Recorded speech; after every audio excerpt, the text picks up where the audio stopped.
To make our final presentation of the night, Bob Curlin.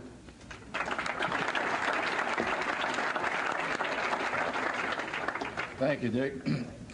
The kind of man I'm going to talk about this evening, Louis Wilke, is the kind of man that's been talked about all night. And you've heard the stories and the weaving of the personalities and the history that's involved with all of us. And I can think here of just going down the table real quickly how this works as an example. Kurt Gowdy came to Oklahoma City in, what, Kurt, 1944? No, 46, and he and I were involved with Henry Iba and went to the NCAA, and he moved off from that into baseball. I looked down the table here, and this young man here, had they selected the Olympic team in a little different fashion in 1940 or 52, probably would have been on the Olympic team. I was one of the, there were 12 men on the team, and I was the 11th. A fellow named Wayne Glasgow was the 12th, but he could have gone to the Olympics. We were very close. I look around here, and I see Jerry Lucas, and I think about our association and meeting in Cincinnati, the pleasure that he and Oscar brought to my family and my son and my wife here this evening. Oscar, I was in business in Cincinnati, and he autographed basketballs that we used for promotion. This young man here was doing the good work that he was doing in Cincinnati when we lived there. Willis Reed, I didn't know Willis Reed, but the guy that I work with is now up at Creighton, and he thinks that Willis is going to win the world championship up at Creighton in the future. You can go all through here. Talk about Lloyd Leith. The story is true about Fog Allen and Henry Iba, because I played for Henry Iba, and I played in the game that Lloyd Leith was involved in. You can go right down the line. Senator Bradley, you and I have something in common. We were born and raised, if you were born in Crystal City, about 40 miles apart. There has been one other notable politician that I greatly admire, who achieved a very high office in this country.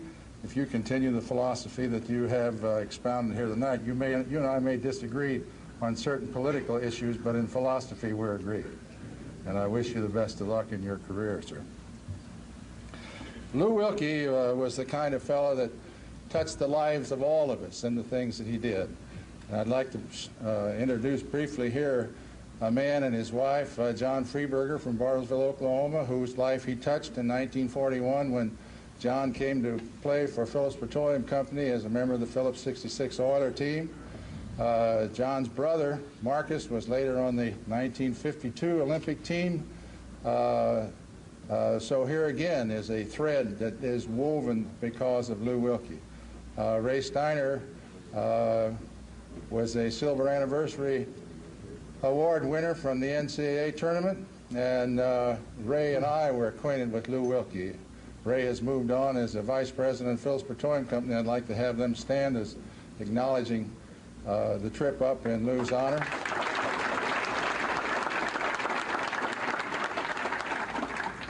And had it not been for Lou Wilke, I doubt that I would have stayed in Bartlesville, Oklahoma, and met my wife, and as a result had this tall young man here that I'd like to introduce.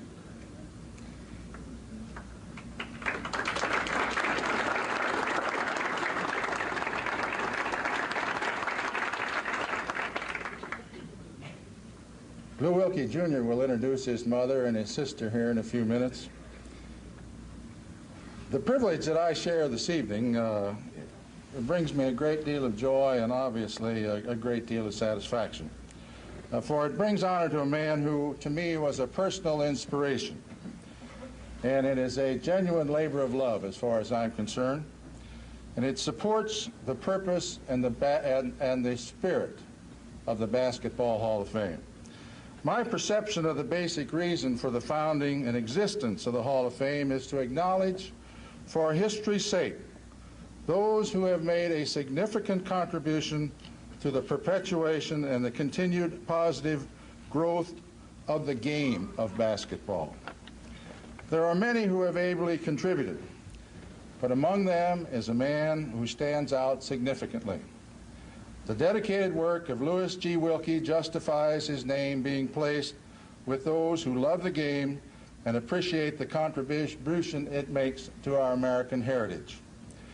Mr. Wilke's record as a coach, although an able one, is not singularly notable when compared to those who were and are career coaches. Nor was he a player of great distinction.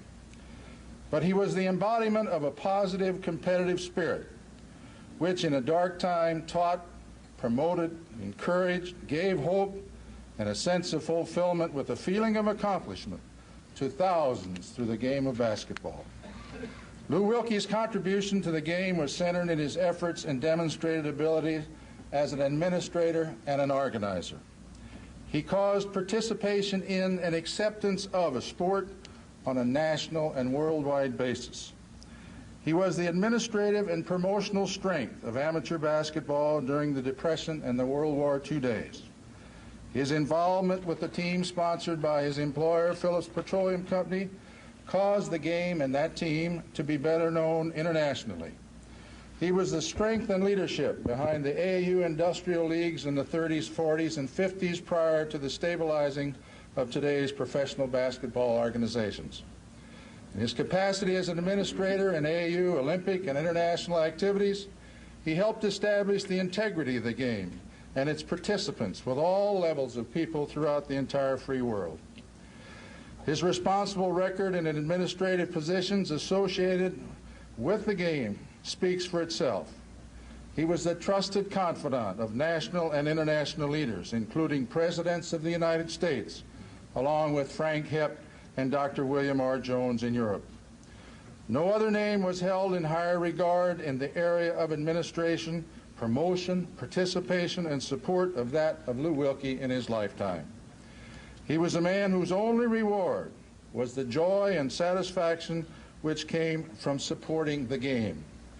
He recognized that it would last long after the players, the coaches, the referees had acted out their short-time roles. The foundations of the organization, acceptance, growth, and appreciation of the lasting purposes of the sport of basketball in a trying era could not have been better accomplished by any man or woman. He was one of those rare individuals who could inspire you to dreams and instill you with the personal courage and motivation to accomplish them. Mr. President, I have the distinct honor and with a great deal of pride to recommend to you the name of Louis G. Wilke for induction as a contributor in the Naismith Basketball Hall of Fame. Thank you, Bob. Lew Wilke, Jr.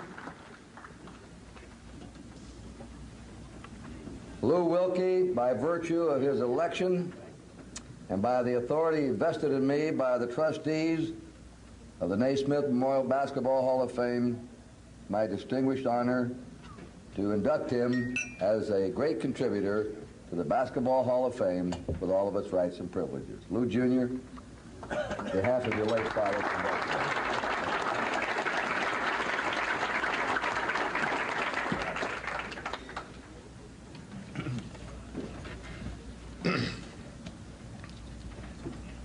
Distinguished guests and honored inductees, it's indeed a pleasure for us to be here tonight.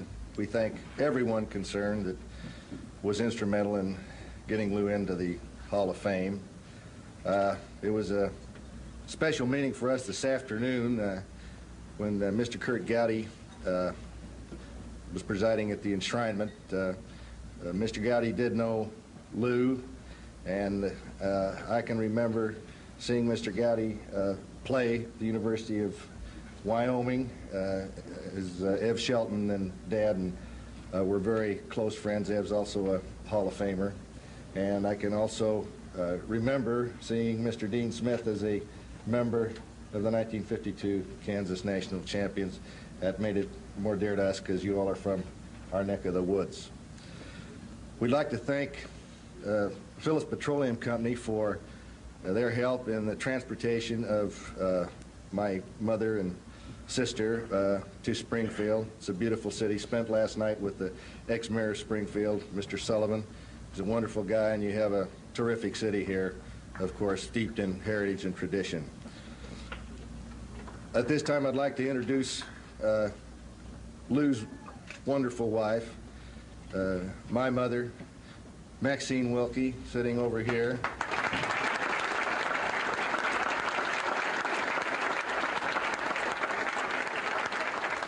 And also his lovely daughter, Mariana Vesley of Tulsa.